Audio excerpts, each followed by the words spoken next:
Pour la porte, quand vous l'ouvrez et que vous rentrez dans la machine,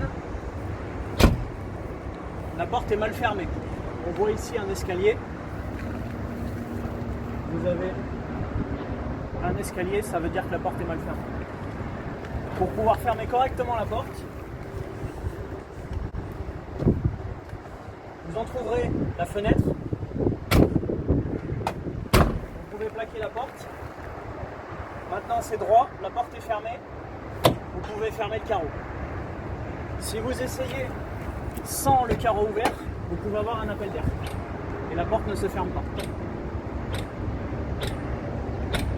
Si vous insistez un peu, elle est crochetée, pas fermée en totalité. Donc quand vous êtes à l'intérieur, pensez à ouvrir le carreau, à claquer correctement la porte. Là c'est droit, c'est bien fermé. Et vous pouvez fermer votre carreau. La fenêtre n'est pas condamnée, vous pouvez toujours l'utiliser. La cabine est ainsi bien étanchéifiée.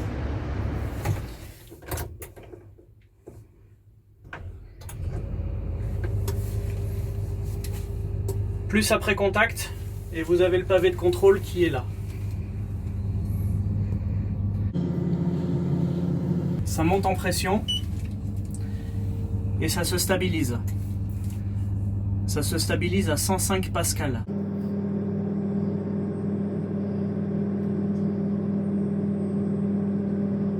Stabilité est correcte.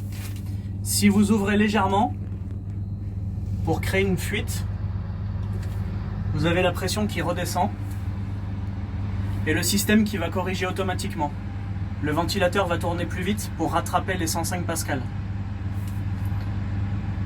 Si la fuite est plus importante, éventuellement une porte mal fermée ou une fenêtre mal fermée, on perd la pression.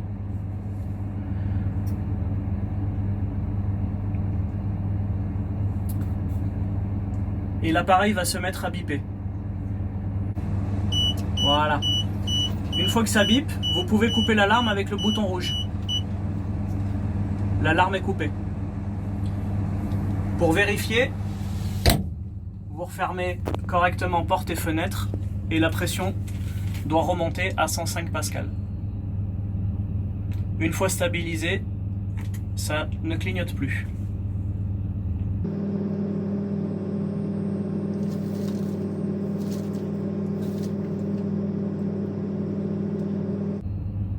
En cas de travail sur chantier non pollué, vous avez le petit bouton situé juste ici pour couper le système. Vous appuyez une fois et le système est éteint. Vous rappuyez une autre fois et le système s'allume.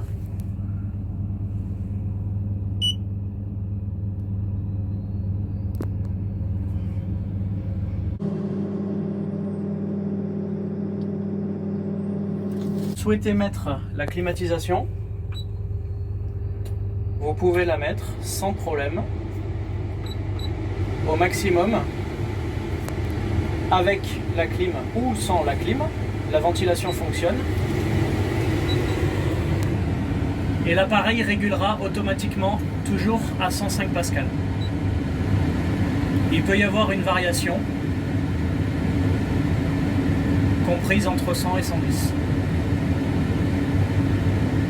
Si vous coupez la climatisation d'un seul coup, l'appareil régule jusqu'à 105 pascal. L'appareil se met en route quand vous mettez le contact et que vous démarrez la machine, et il se coupe quand vous coupez la machine. Ouais. Pour l'ouverture du capot, vous soulevez les petits tétons ici, à chaque extrémité. Et ça s'enlève. Le deuxième, le troisième à l'opposé, ainsi que le quatrième. Vous prenez par les poignets, vous soulevez,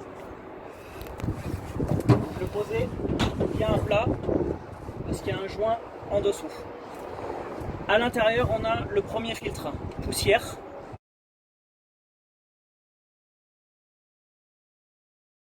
Avec le joint tout autour.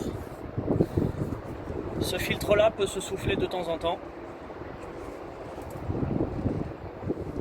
Ici, vous avez les barres de maintien pour le filtre poussière. À l'intérieur du caisson, vous avez le capteur qui se situe juste ici, à l'intérieur. Il est là. Le capteur RFID que vous mettez avec un filtre charbon, un filtre nucléaire, un filtre amiante. Vous avez une étiquette RFID sur le filtre.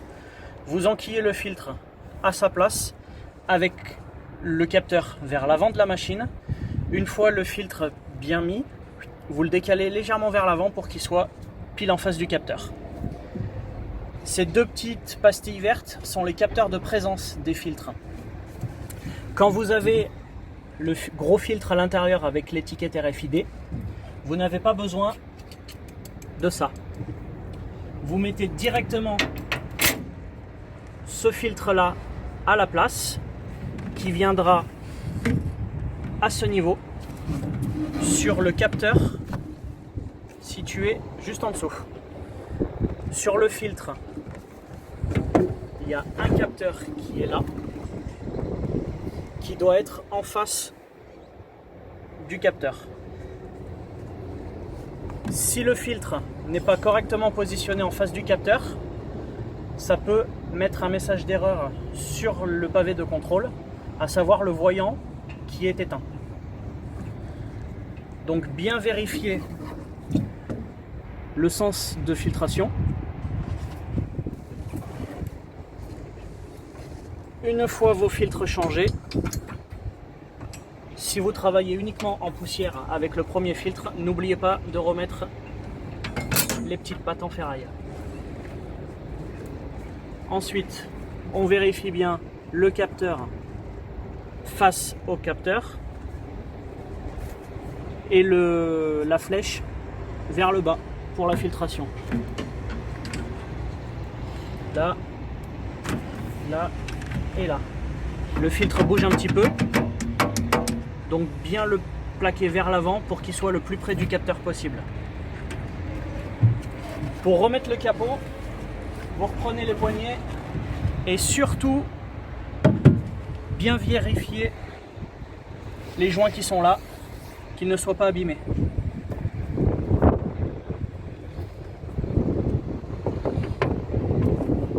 Il doit se plaquer tout seul. Le capot est assez lourd et pour le refermer, vous prenez la patte, vous la glissez vers le haut et vous clippez. Et pareil sur les autres côtés.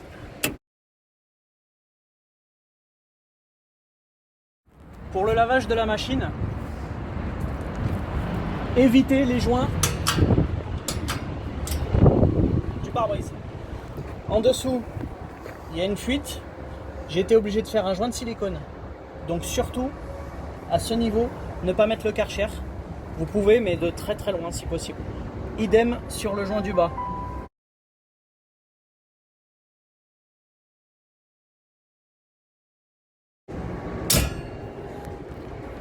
Vous pouvez aussi laver sur le bas de la cabine, éviter les coins. Il y a du silicone en bas ici, il y a du silicone sur tout le tour ici.